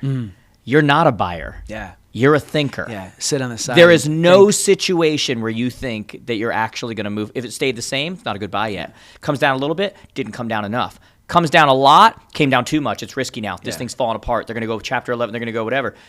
There's no situation where you're a buyer. And so sometimes, just like we say worst case scenario, people need to look at the situation they're in. They need to look at being an investor or being whatever, and they've got to stop and look at all the situations. And first, have an honest conversation with yourself. Am I an investor? Or am I a waiter who is telling myself, I don't mean waiter like waiting service at a restaurant. I mean waiter like wait. No matter what happens, I'm never going to move. Because if that's the case, it doesn't matter what happens in the market. You need to first deal with whatever's going on inside of you. And you need to go to what we talked about before, that worst case scenario. And if you can't solve that, then you got to move on to something else because you're never going to do it. Yeah. And when you talk about the market, I love that because I was flipping houses and doing that during extremely hectic times in the market, back 04, 05, 06, 07, 08, 09. And people were going, what are you doing? The market's terrible. And I'm like, the investment I'm doing, the market has nothing to do with it. I'm buying and selling in the exact same market. And I would say to them exactly what you just said. I said, I don't make money when I sell the property. I make money when I buy the property. If I buy the property wrong, it doesn't matter how I sell it. But if I buy the property right, the way that I'm taking them and turning them over in the amount of time that I am, the market that I buy in doesn't matter because I'm buying and selling in the exact same market, whether it's tremendous, whether it's terrible, whatever. I don't make money on the sale. I make money on the purchase. That's right. And that's the part that most people don't pay attention to. Yeah, exactly. Yeah. And we always say analysis paralysis. If you're sitting on the sidelines, like you said, waiting for the market to go up, waiting for the market to go down, it's never going to happen. What situation are you, because if it got to a point where it's worth buying, you're going to think it fell apart. That's right. And if it doesn't get there, well, then it didn't go down far enough. And if it goes up, oh my God, well, I can't do it now. It was just there. I lost money. You didn't lose money. You never owned it. Yeah. That's like when you own a stock and it drops and they go, I just lost this much money. Did you sell? Yeah. No, then you didn't lose money. You lose when you sell. That's right. And that's a lesson I had to have with my son recently because he keeps calling me every day. My God, Dad, I lost $27. I lost $27. Yeah. And he's over there like, some guy with a gambling Can problem I have in a a loan? casino. Can I have a loan? $27. I'm down $27. He's over here like Rain Man. Definitely lost $27. Definitely lost $27. And I'm going, you sold? No, then you didn't lose $27. Yeah. We're not in this for the next 12 hours. That's right. Braveheart. That's right. Hold. Hold. You're going to remember that forever now. I think of that all the time. Braveheart. Yeah. Hold, right? Anyway, I have a couple more questions for you. You got time? I do. I know you do because we're going to dinner together. That's weird. I guess I didn't ask yet. Maybe it is a love letter. Yeah, exactly. That must have been the love letter you didn't read. Oh, I'm sorry. And you're paying. I'm just Typical kidding. you cheap bastard. Yeah. I am not a cheap bastard. I am very giving and you know it. All right. Okay. All right. All right. Couple of questions that it's weird asking you because I know you very well. Sure. Okay. At least I make you think you do. Yeah, exactly. A couple of quick ones. Number one, what does your life look like in 20 years for you to be happy with your progress from where you are right now? Sure. Yeah, it's funny. Actually, I'm glad you brought that up because I wanted to. You asked me what made me buy my first two-family, and you interrupted me, so I didn't get to finish my thought. So the first reason was, remember I said I had that old timer. He dropped the seed, and it kind of just stuck with me. So I figured real estate was good.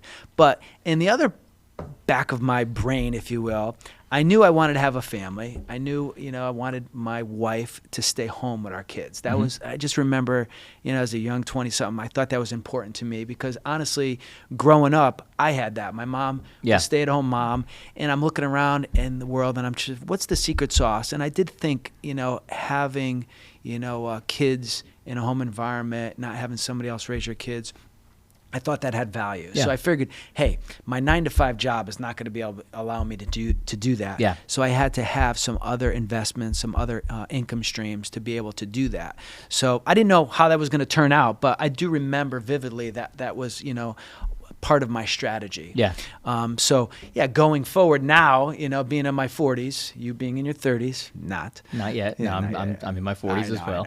I know. But yeah, what's the next stage? So I always try to think ahead, and yeah, the reality is, listen, I'm not doing this, completely for myself, but Right. There's a little selfish part of me that wants to provide for myself, my family, but I'm thinking of my grandchildren already now and how I could set them up so they can have a little bit of an easier gig than I do financially. Not that I want to spoil them, but I want them to be thinking bigger picture, higher level stuff than I did at their position in life. So how can I set my kids up, Start a new way of successful? thinking and Yeah. create new patterns. Yeah. Just like people create, bad generational Sure. patterns Yeah. where one's poor, the next one's poor, the next one's poor, one's a victim, the next one's a victim, the next one's a victim, one's whatever. You can do the opposite. Correct, And you're yeah. saying let's not anything bad against your parents or how you came up or anything, but it's like everybody wants their kids to go, be better. Sure. And so that's your example of saying, I'm going to get better and I'm going to set them up to think different, and then hopefully they'll take it even further than I do. Yeah, exactly. It's always that balance between blessing them and cursing them, in a Dude, sense let's of, not even go there. providing for them, but in not spoiling them where they're just like, hey, they take everything for granted, and now you're creating, just something that you don't necessarily want in society. Jim, I think about this almost more than anything else.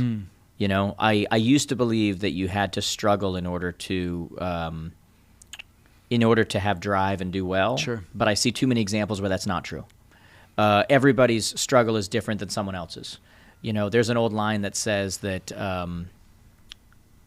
everyone's worst day of their life is their worst day of their life.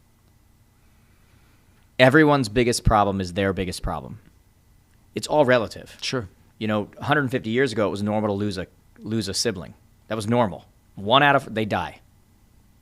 Today, you got a D on your math. To them, it's the same feeling. You understand what I'm saying? And so there's that saying, everyone's biggest issue is their biggest issue. Everyone's biggest problem they've ever faced is their biggest problem they faced. And so I don't buy into that anymore, that you have to go through whatever. But I do constantly think of the idea of how do I give them what I didn't have while also giving them what I do have. Exactly. Which yeah. is that drive. That's right, yeah. You know what I'm saying? How do I do that? And I think a lot of that is innate, DNA, Sure. genetic. Yeah, nature versus nature. I do think a lot of it's that genetic. way, because when I look at my situation, I can pinpoint it, so it makes me feel better about it. But man, I think about that probably more than you would ever, all the time. Every time we go out to eat, if one of my kids does not say thank you, It's a problem. we're done. Yeah. We're not doing this right now. Yeah. We're not going out for a long time. You just think that's normal, and I know that's my own issue, but I'm like, that's not cool. That's not, whatever. Yeah. But I think about that stuff because it's. No, you have to, You because- provide what you can. Yeah. You work so hard so you can. But man, Yep. yeah, And they don't know what they don't. They've not lived a life that I lived. Correct. Yeah. I see it too. Like even in the business world, you see, these self-made, successful millionaires, billionaires, but their kids are just degenerates. Ugh.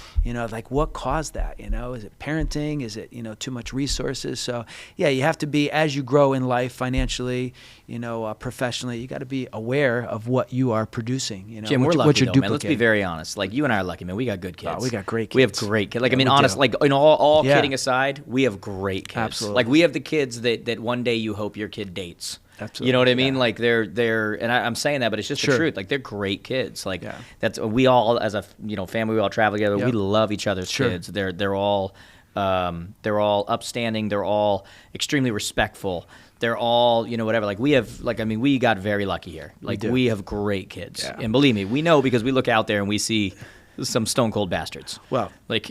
I'm looking at one. Yeah, just kidding. You ruined the moment. But we have great kids. Now, on that note, what's your parenting style? So, here's what I mean by that. When I say what's your parenting style, I meant that you have great kids, right? What do you think you've done well? Where do you think you've needed grace? Sure. As you know, I went through a divorce a few years ago. What you find in a divorce is that we have completely different parenting styles. that obviously clashed, or meshed or melded when we were together, and you kind of hide it and you whatever.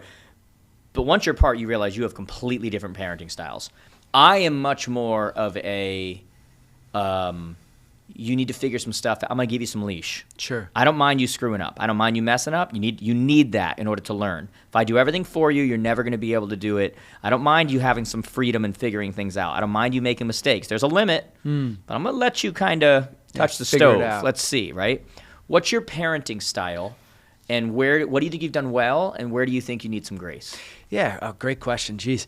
I think when the kids were probably under 10, if you will, I enjoyed the dictatorship. In other words, just in the So martial true. art. Listen, I So tell you to true. do something, you do it. So true. There's no questions asked. Then you get past 10, and we You should just look at them. Yeah, we evolve into this, democracy, this republic where there's conversation and So there's true. questions. And I have to say, How old are your kids? Katie is 19 and Ryan is 17. Okay. So, they're teenagers now. But I have to say, I struggled with that period of Yeah. time where you're just Yeah. like, wait a minute, there's conversation. Just do what I tell you. Hey, know? who paid for all this? Yeah, Who does? yeah. This isn't. I'm not asked. That wasn't a question. Yeah. So Sarah is definitely better at communicating, talking, Yeah, that's true. building relationship. I've That's had true. to learn that. Yeah. We always joke in my family. I grew up with wolves. My parents, they weren't. I mean, listen, they loved me. I know they loved me, but. There was not much conversation. There was not a lot of emotion. I think I never saw my parents hug or kiss each other. You spoke through woof. Yeah, exactly. Woof woof. Yeah. Ruff, ruff. Yeah. So it's something I've struggled with. Just as a dad, as a husband. I need to do better in that area. Just being a little more vulnerable, being a little more Do emotional. you wish that Sarah would listen to more to your dictatorship? You know what? She listened. Listen, woman. That's right. Yeah. I done told you. Yeah. Like that. Is that Wasn't a okay? question. Yeah. That didn't work out too well. Okay. I tried that year one. Sarah. That didn't work out. We have a whole other Yes. place we could Yes, go to with yeah. that. That's episode 2. Yeah. Just so everybody knows, Sarah is like my sister. This is probably why. See, this is what I love about being in Connecticut. We have such a mixture of like we don't do like politics and everything, but like there's a lot of different things. We have beliefs all over the place. Sure. And Sarah is like a closet feminist, and not so closeted now, but. I love so like what I do is I don't care what someone believes what they Sure, yeah. I'm just gonna push and prod and have fun with it because yeah. I can always play the other side whatever that is. I don't care if you're Yeah. Jerry Falwell or you are whatever the opposite of Jerry Falwell Sure. is, like whatever, I can play that. So I do that all the time Yeah, with poke, Sarah. poke. Oh, poke and prod Jared loves- and yeah. oh, I love it. It's the best, right? And so it's funny when you say that it's a dictatorship. It's the whatever. The truth is, yeah, your household is very much now become like a Democracy. and I feel you, man. Like Yeah. I'm doing the same thing with my kids. We're going to dinner last night. I'm going, where are you going to go? That one's do that. That one's want to do that. Well, guys, and now we're like learning problem solving. Whereas years ago, guys, get your stuff on. We're going to blank. Exactly, yeah. Bang. And I've also struggled, and I'm learning, how do you influence your child to make the decision that you want them to arrive at? You're literally hitting what I know? was about to say. So, and oftentimes, it'll occur, but it takes work and it takes effort, it takes conversation, and it's a skill set. Honestly, I have to say, I had to acquire, and I'm still not the best at it. My Yeah. wife definitely is better at it. Yeah. One thing I think we still do well, and I think, it's one of the reasons our kids, I would like to think, are successful and, good kids, is that we were always on the same page. So if we maybe had That's true. had a different style or a different That's parenting true. approach, and we knew that we weren't going to be on the same page. Very true. We would have a little sidebar, say, hey, listen, this is what we need to do. And we were united. The kids couldn't divide us. You are so right about. Okay, so we've been joking, but the truth is, our families are very close. Sure. And we joked about it, but it's true. Sarah does call me her brother, and Yeah. I joke around with her as my sister. And when you guys get in your stuff, or she completely disagrees with you, and like we're at a thing, Sure. Oh, she'll flat out she'll tell me, Yeah. like she's off to the side, Sure, yeah. being like, "Would you go talk to him? Like, would you go, whatever?" But she won't do it in front of the kids. Yeah. You're 100% correct Yeah. about that. Like Yeah. she'll come over and she'll vent to me and Sure. be like, whatever. She will not do it in front of the kids. And you're right. I do respect that about you guys. Yeah. Whereas, most would use it as an opportunity to like gain favor with the children.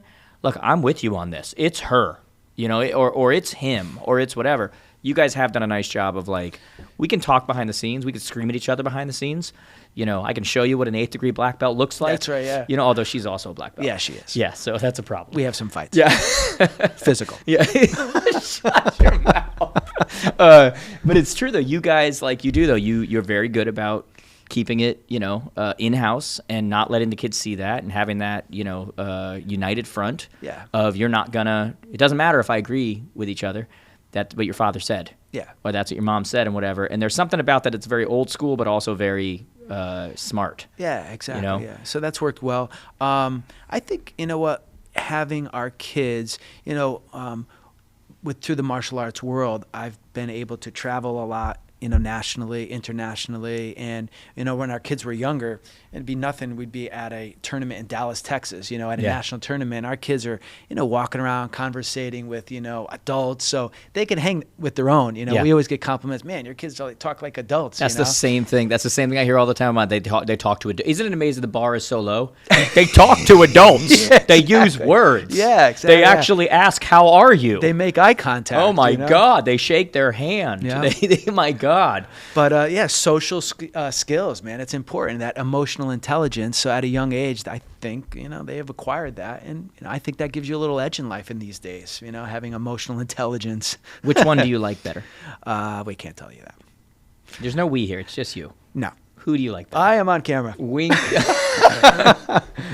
All right. Another question. Yeah. This is kind of back onto the other thing, but I want to make sure I get this in here because I think it's important. A two-parter. Sure. Number one, if you wanted to, could you stop working at Lord Chamberlain? I could, yeah. Why don't you? I think, you know what? I think it's important for people to, like, why don't you? Yeah, so actually... Because you and I have talked about this. Yeah, so I think, you know, listen, my father, I'll never forget, I was in college. My father was a blue-collar, hard worker, you know, tool and die maker, you know, just worked. I mean, great worker. He was a manager of a tool shop in town and just a hard worker. And he ended up having a heart attack, you know, when he was in his 50s, you know, young guy. And I'll never forget, I was at school. My mom calls me, hey, your dad's in the hospital. And I walked into the hospital, and my dad's on a gurney on the bed. And he looks at me and says, Jim, you know, I'm going to need your help, you know, financially, you know, helping out. He was so concerned about providing for his family, you know. And my father was a good wage earner, not a great saver. You know, I realized that later in life, you know. So he just didn't have good, you know, a money blueprint, you know. And so, you know, living paycheck to paycheck, you know, when you stop working, that's a big deal for somebody trying to pay for their, you know, provide for their family. So that was a pivotal moment for me, you know, just I think, you know, with that money blueprint, having a little safety security, a little money in the bank, knowing that if there was ever, you know, if I ever had a health issue or wasn't able to provide for my family or I lost my job, that, hey, I could still, you know, have a little runway. So I think that stuck with me. And I think that's still why I have like that safety net of working that 9 to 5, knowing that gives me a little insurance, courage, money, insurance that, hey, I could be a little riskier in other areas of my life. So it's a safety net. Yeah, safety net, I think. Dude, it's so funny you say that. I vividly remember it was when we lived in New Hampshire. Mm-hmm. And we lived in a duplex. We had moved on from a trailer. Yeah. Mobile home. This is a true story. We then lived in a mobile home. Mm-hmm. And now we're in a duplex, a rental. And I came home one day, and I was always my mother's security blanket in the sense that I was like her psychiatrist, in the sense she would tell me things, and I was always beyond my years. Like I could handle it, right? And she was like laying in the corner, like crying. Mm. And I'm like, what the heck is going on, right? Like, what's going on? And it was because she had gone to yet another job interview where they had turned her down because she was overqualified for an $8 an hour job. And she was crying, and she said, I'm overqualified for this $8 an hour job, and I'm not going to be able to pay the rent. You know, I just need a job. I just need, you know, whatever. And that always stuck with me, of being in that position where somebody else can dictate, whether you're underqualified, overqualified, whatever, but the ability to take care of your family, pay rent, what it's in somebody else's hands. And I just remember that sticking with me and just being like, yeah, That's not going to be me. That's not going to be me. That was literally what it went like with me. And that's not a shot or a down on my mom or anything like that. If anything, it was a teachable moment. Sure. She was doing the best she could. She was willing to work. She was in a new area. That's why we needed the job there. There's a lot of reasons why we were over there. The story for another day. Across the country from where we were. But that's stuck in my head, forever. Yeah. And to this day, I still think about it. And I go, nope, not going to be me. Yeah. Not going to be me. And to the point where, like I said earlier, not only not going to be me, but if someone else who's close to me is in that situation, I'm not going to let that happen. Yeah. You know what I mean? Because I remember seeing the helplessness in her face and the panic. Yeah. It stuck with me. Like, I remember looking at that going, oh, God, like that's not a good thing right now. Yeah. That is, it's amazing how those moments of emergency can create – they're things that we would take away, and yet they create the very thing that becomes the foundation of what makes us who we are. Gives you drive. The things you take away are actually what you needed. Exactly. You know what I mean? No, good point. So I get it, man. It was a part 2. What's that? What was the part 2? What do you mean part 2? You said there was a 2-part question. I thought, what was the first question I asked? Something about what keeps you at your 9 to 5. What keeps you at your 9 to 5? Yeah. Oh no, it was a 2-part. I Okay. said them both. I said, could you leave? If you wanted to, yeah. and what keeps you there? Oh, okay. And you answered very quickly, yes, I could, and then you went. Okay. Because of that question, there will not be a part 2 of this podcast. Okay, you will not contradict me on my show. Okay, God. All right. As we come to a close here, and I think I speak for the audience when I say thank God. Is this a first close or a second close? Because you're known for multiple closes. I'm not known. I'm not some preacher. I do not close. You stop shaking your head, Tom. Okay. That's what we call I the will send you Italian home. goodbye. Yeah. I Okay. believe is what it's called. Listen, one thing they don't tell you on a Virgin podcast, when's the restroom break? My teeth are floating over here. All right. Number 2 is, what do you wear? I didn't know how to come dressed. All right. That shows. Are you going to go work at the restaurant tonight? Yeah. You know that I said we're going to go to dinner. Yeah. I didn't say you had to go work the I know. restaurant because you look Yeah. like you could bust some tables. Number 3, is there makeup? There was no makeup artist there. There's no cameras on you. Okay, good. These are all for On clips you. from me. That's This what I is it. figured, yeah. That's what you're here for. I wish I you know. asked more questions. I know. Because you just kept talking about your life, and I just Yeah. kept thinking, come on, next. Yeah. Number next. 4, was I being videoed or is this just sound? I don't know. But. I don't even think we started yet. Okay, good. This is the intro. All right, good. I don't think we started. Have we started, Tom? Yeah, No, I don't think we started. I forgot to hit record. Yeah, there you go. Aborte. Aborte. God. I would like to end this podcast by challenging you to a duel. Yes. Okay. Let's see Yeah. what those 8 black Yeah, belts do yes. for you. I am wearing a black belt today. We know Okay. you're ready. You're ready to go bust some tables. You're ready. Yes. Anyway, so in all seriousness, how can people find you? Sure. We fight about this all the time. Yeah. Okay. You have an account on one thing, and then another one, your Valley Karate. Sure. Can you just get an account under your name? What is wrong? Who are you running from? So listen, I'm not running for anybody. Okay. But I have to say that is one thing I've learned from Jared James. Oh wow, 2 names. This ought to be interesting. Yeah, Jared James. Yeah. That is not your real name, Yeah. by the way. Just move on. And anyway, listen, in today's crazy world, I'm a private person, right? I Yeah. mean, I got the 9 to 5 job. I want to stay under the radar, man. Yeah. I don't want people knowing what I own, Yeah. what I have. So I've had to adjust in life knowing that, hey, social media is a big importance. Yeah. We've owned the karate school for 20 years. We always had a website, but the website means nothing these days, Nothing. man. How do people find you? How do you engage? How do you interact with people? So, I mean, kudos to you. I have to say, you've challenged me in that particular area. I think I opened up my first Instagram account this year. All right, let's go. What's your right. Instagram account? What are you? JimBergers.com. It's not .com. It's not .com. That's actually incorrect. Yeah. Is it at Jim Bergers? Yeah, it's at Jim Bergers. God, you just All said right? .com. Let's fix this. Let's fix All right. this real Well, quick listen. because it's not JimBergers.com. That's a website. Well, let me It look would be here. incredible if it was, though. Oh my I God. might actually change mine to be All right, we got Tad Day 23. I can't believe you just said .com. Jim. Jim.Bergers. Yeah. So Jim JIM yeah. dot BERGERS. Not Correct. burgers like you're eating it, Yeah. but Bergers, BERGERS. So Correct. Jim Jim, Yep. Jim, Yep. dot Bergers. Correct. Is your Instagram. It's my handle. That's your handle. My handle. That's your handle. Yes. Yeah, that's exactly right. Awesome. By the way, though, in all seriousness, like, so yeah, I have pushed you on this. And the Yeah. reason I pushed you on this is you can't sit here and tell me how you locally meet everybody, Yeah. network. You never know who God's going to bring in your path. Yeah. You never know whatever. And then it comes to social, and you're like, I'm not up in here. Yeah. That makes no sense. Yeah. This scales Sure. what it is that you are and who you are and what you do Yeah. locally or whatever somebody's doing, whatever it is. This scales that. Yeah. And that and you know this, like, we joke around, but like I don't like attention. I told you I dread going to lobbies when I'm checking in at a Sure. hotel or doing whatever. I hate attention.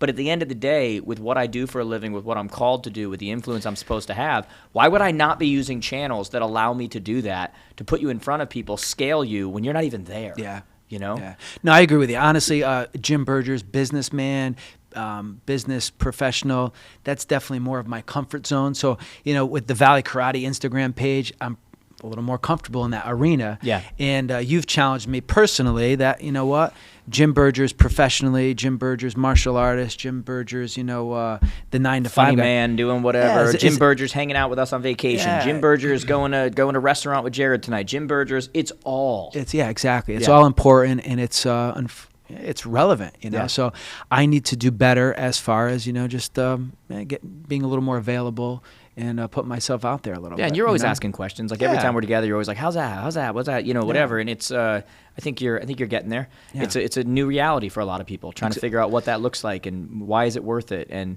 going against their initial feelings of I don't want that attention, I don't want that.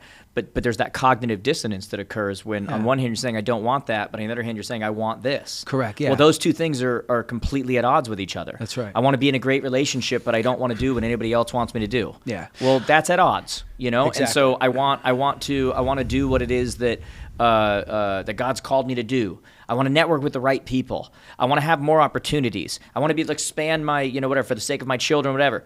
But I don't want to be out in front of people in a way that happens in 2024 and beyond. Like Yeah. there's a cognitive dissonance Sure. in there that has to be solved. That, credit to you, you are now solving and saying, yeah, that makes sense. Yeah. That doesn't make sense the way that I'm saying this makes sense. Correct, yeah. And similar to this podcast, you said when I post, I should have no expectations. Yes, yeah. That is something I told you. I said post with no expectations. Exactly, yeah. I almost feel like we should do a part 2 at some point and just like go through your journey as a social person. Yeah, Like just oof, getting you. God. That would be, honestly, I think that would be super interesting for people. Like where we just sit here and do like a social one, like Yeah. where you're coming from a place going, I don't even know what to post. Exactly, I don't know yeah. what to do. Yep. And let's just turn the tables and start interviewing and doing Sure. and saying, what do I do here? How do I come up with that? What do I post? When does that happen? When does, Yeah. whatever. Maybe we'll do a part 2. If you guys want a part 2 with that kind of a thing, do me a favor, just comment below and just say, yes, we want a part 2. Or do something like that and just let us know you do. But do me a favor, go follow my buddy here, Jim Bergers, Jim.Bergers. Give him a hello. It's scary. It's funny, but it's scary coming on a podcast when you don't know anybody, you don't know anything. And, you're going to have people that see you and see us joking around and, there's no format around it. What's the script? What's the, whatever. And so, guys, go follow him. Give him some encouragement. If you love this episode, let him know. If you didn't, leave him alone. He's a brittle man. Brittle weak man over here. Give me a brittle deuce. man. Anything you want to say as your final words? Yeah, no, listen, thank you for the opportunity. I mean, I have to say we've known each other for a long time, but I'm a firm believer that, iron sharpens iron, if you will. It's a little cliche, but you have stuff that you've been pushing me in directions that I'm uncomfortable, and hopefully I've been able to give you some advice. Nothing. Not yet. Not yet. Oh, man. What do they call that at the dojang? Whatever. Yeah, What would you call it? Is you're my pupil? Yeah, no, you are my You are my student. bug under my foot. What would be the... Wax on, wax off. I'm just playing, everybody. Everybody, thank you for watching this episode. We love you guys. Make sure you subscribe, give us a great review, and say hello to Jim here. Make him feel comfortable about being here, guys. We'll see you on the next episode. See you soon.